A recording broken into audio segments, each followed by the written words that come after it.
Hello and welcome to the channel. I am your host, the Eradicator, and in today's video I wanted to talk about the upcoming resource management system, which from what we saw in the last episode of Inside Star Citizen seems to also be involved in crafting or the ability for players to create new value-added entities into the game that will be later able to resell. And of course, that is one gameplay feature in particular that a lot of players, myself included, are particularly anticipating.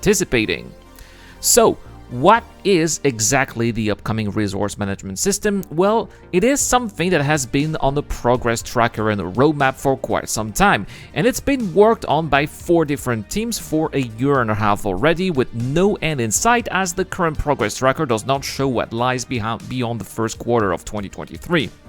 Those teams have been the European Gameplay Feature Team, the European Vehicle Content Team, the American Vehicle Content Team, and also the Vehicle Feature Team. It is therefore a major piece of take that is indeed requiring a large amount of manpower to come to fruition. I think that the description in the progress tracker is actually quite self-explanatory, as it says that this system will handle resources for stations, settlements, cities, and all other locations. It will also unlock engineering station gameplay for ships, letting players manage power, CPU, fuel, shields, coolant, etc.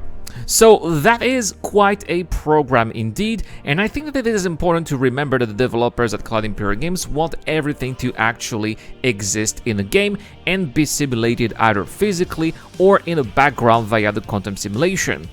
Basically, what this means is that everything that has a quantifiable value, either power, water, fuel, energy levels, will not only exist but also be physicalized at some point somewhere in the game for players to interact with. That means that, for example, if your ship needs some repairs and will have to go to the repair station that we get to see here in White Box Phase, the materials that will be used to repair the ship will have to be transported to that location first from either the place where they are manufactured or wherever they would have been found, and then they would have to be physically installed on the ship for the ship to be repaired. Say that the ship needs also fuel. Well, if the facility does not feature any fuel tanks or pumps, then it will not be able to refuel the ship because nothing would have been able to transfer that fuel to the ship itself.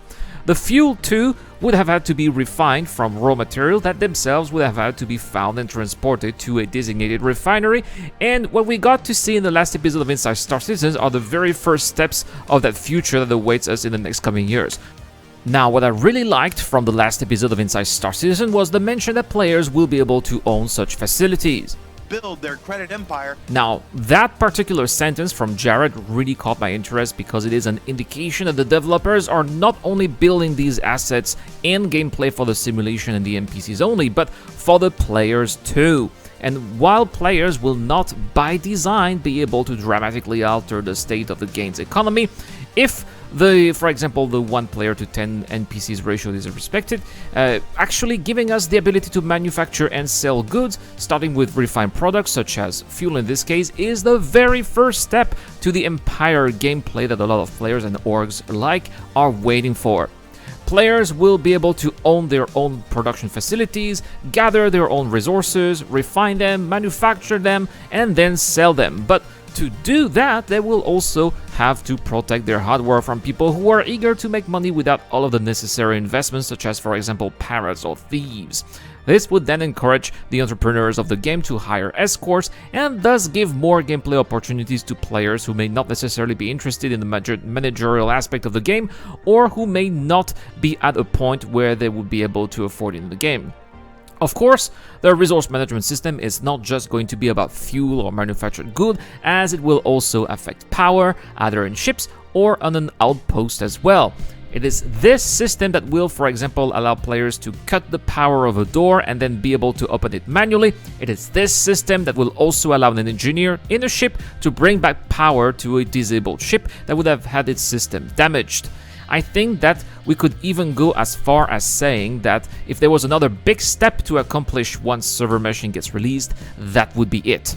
But let me know in the comment section down below, guys, how do you envision the upcoming power management system, and how is it going to change the way you're going to play the game? I am very interested in knowing what you guys think about it. And don't forget to subscribe to the channel to be in a chance to win a Gladius Showdown Edition.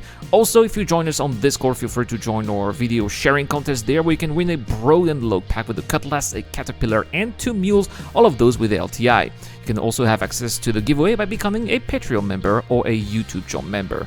Guys, once again, thank you so much for watching. I wish you all a wonderful day. Shout out to Captain Stay, Geek Citizen, Eric, All the DJ Don, and Dr. Fabin. It's been the Eradicator, and I will see you guys later.